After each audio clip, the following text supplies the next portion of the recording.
को और सब लोगों को मजबूर करेंगे कि ये मूर्ति स्थापित हो मंडी शहर में। आप देखिए, सब लोग बोलते हैं हमारे संविधान रचयिता हैं, लेकिन उनको इधर क्यों निगलेक्ट किया जा रहा है, मंडी में क्यों निगलेक्ट किया जा रहा है, मेरी जानकारी में नहीं है। हमारा एक ही मकसद था इस प्रेस कॉन्फ्रेंस को बुलाने का कि हम लोग इस चीज के लिए लड़ाई लड़े। आप लोगों का सहयोग चाहिए, हमारे पूरे हर समाज के लोगों का सहयोग चाहिए। मैं जैसा पहले भी बोला कि वो दलित के नेता नहीं है, पूरे भारतवर्ष के नेता थे, पूरे भारतवर्ष के लिए आदर्श हैं, जिनके बनाई हुई संविधान पे आज भी पूरा हिंदुस्तान चलता है, सारा सिस्टम वैसा चलता है।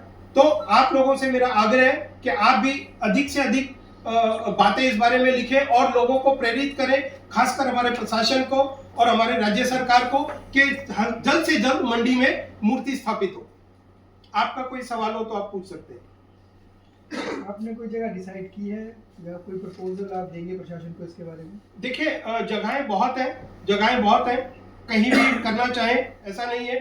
पहले तो हमारे कुछ भाइयों ने ही यह आंदोलन किया था, 2017 में भी किया था, और अलग अलग जो संस्थाएं हैं वो इस बारे में बोलती रही। स्कोडी पुल पे चौक बना था, उधर भी हमने आग्रह किया था, पर कुछ कारणवश वो नहीं हो पाया। अभी भी बहुत जगह हैं, आप देखिए इंदिरा मार्केट के ऊपर भी लग सकती है, उधर भी है, और कई जगह हैं, डीसी ऑफिस के उधर भी लग सकती है, कहीं भी लग सकती है। कोई भी प्रोमिनेंट प्लेस हो जो उनकी ख्याति के हिसाब से, उनके किए गए कार्यों के हिसाब से उचित यथोचित स्थान होगा, उधर ही लगाए तो ज्यादा बेटर है। तो मेरा ये कहना है कि ये बहुत अत्यंत आवश्यक है। प्रशासन को दिया है सब इस बारे में लिखने की? पहले हमने यही तय किया कि हम आपके माध्यम से सब लोगों को ये बात बताएंगे। अभी सब लोग इकट्ठे होंगे और हम, अगर नहीं होता है तो आंदोलन भी करेंगे, और प्रशासन में आंदोलन के दौरान हम रैली भी निकालेंगे और ज्ञापन भी देंगे, मुख्यमंत्री के लिए, राज्यपाल के लिए, डीसी के माध्यम से हम ज्ञापन भी देंगे। आपने पहले ही बोल दिया कि आंदोलन करना, सबसे पहले तो आप अगर एक प्रस्ताव पारित करते रहते हैं तो जिला प्रशासन को देखिए, आपने पहले तय कर दिया कि आंदोलन करते नहीं। देखिए मैं पहला नहीं हूं जिसने ऐसा बोला है या ऐसी मांग रखी है, वो नहीं हो पाई है।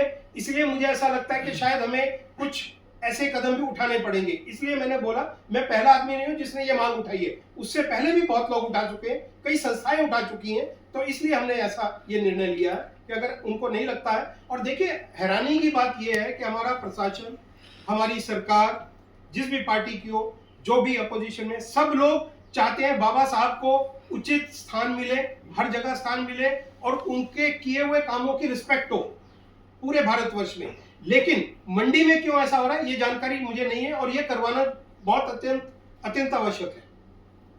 मंडी नगर निगम ने अपनी बैठक में भी इस मुद्दे पर रखा था, तो क्या उसमें उनसे कोई चर्चा हो सकती है आपकी इस बारे में?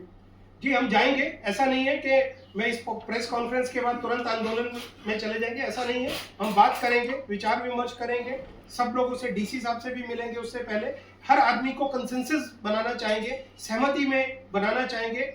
अगर ऐसी चीजें हो जाती हैं तो बहुत अच्छी बात है, अगर नहीं होती है तो लास्ट पैरामीटर जो है वो आंदोलन है। आंदोलन अगर नहीं बनता है तो क्या आपका ट्रस्ट स्थापित करेगा? जी, आपका ट्रस्ट जो है, अगर आंदोलन सक्सेस नहीं रहता है तो आप इस मूर्ति को स्थापित करेंगे, आपका ट्रस्ट? देखिए, मैं मूर्ति स्थापित होगी ये निश्चित है। अभी शुरुआत से पहले नहीं बोल सकते कि असफल हो गए, वो थोड़ा कहना मुश्किल है मेरे लिए, आप बोल सकते हैं। लेकिन मूर्ति की कॉस्ट की बात आएगी तो संस्था बियर करेगी, और ऐसा नहीं है कि ये मेरी संस्था की डिमांड है। हम सारी संस्थाएं, जितनी भी पूरे मंडी में, सदर क्षेत्र में जितनी भी संस्थाएं हैं, उन सबको हम बुलाएंगे, सहमति बनाएंगे। मुझे नहीं लगता है कि कोई भी संस्था का कोई भी मेंबर इस चीज के लिए मना करेगा। मुझे नहीं लगता कि ऐसा कोई आदमी होगा जो मना करे। आपने बैंगलोर में लिखा भी मंडी में इनको सम्मान दिलवाने के लिए क्या स्थापित होने से सम्मान हो गया, उनके विचारों को लोगों के बीच में स्थापित करने से सम्मान? देखिए, सबसे पहले तो मैं आपकी बात से पूर्णतः सहमत हूँ कि उनके विचारों को हमने अडॉप्ट करना है, सबसे इंपॉर्टेंट तो वो है। मैं एग्री करता हूँ, आपकी पूरी तरह सहमत हूँ। उनके विचारों को अगर हम लाते हैं तो हमारे दिलों में है वो, लेकिन कुछ चीजें ऐसी भी होती हैं जो करनी चाहिए और करनी पड़ती हैं। आप देखिए, महात्मा गांधी का स्टैचू लगा हुआ है, बहुत अच्छी बात है, वो हमारे लिए आदर्श है, उनके कहे पे आज भी हम चलते हैं। वैसे ही बाबा साहब का भी मूर्ति लगनी चाहिए, वो भी इंपॉर्टेंट है। मैं ये नहीं बोलता हूँ कि मूर्ति लगने से ही सम्मान होगा, ऐसा बिल्कुल नहीं है। पहले तो उनके विचारों को हम जिएंगे, सबसे सम्मान बढ़े बात तो वो है। सर इतनी लेट याद कैसे आई? इससे पहले भी आप मुद्दे उठाते रहे हैं जी, सर, जी। कभी भी नहीं अपना जी। की ऐसे मैंने। देखिए, देरी की कोई जस्टिफिकेशन नहीं होती है। देरी आई, दिमाग में जब चीज आती है, जब ऐसा लगता है, लोग बोलते हैं, तब फिर वो होता है। पिछली साल भी हमने किया था, पर ऐसे प्रेस कॉन्फ्रेंस नहीं की थी। हमारे लोग बैठे हैं साथ में, ये शुरू से बोलते आए हैं और मैं भी इनके साथ था। लेकिन आज हमें ऐसा लगा कि अब जो चीजें हैं वो होना बहुत जरूरी है, तो हम लोग आपके समक्ष हैं। और कोई आप पूछना चाहें कोई भी सवाल? अनिल शर्मा जी से बात की आपने इस सिलसिले में?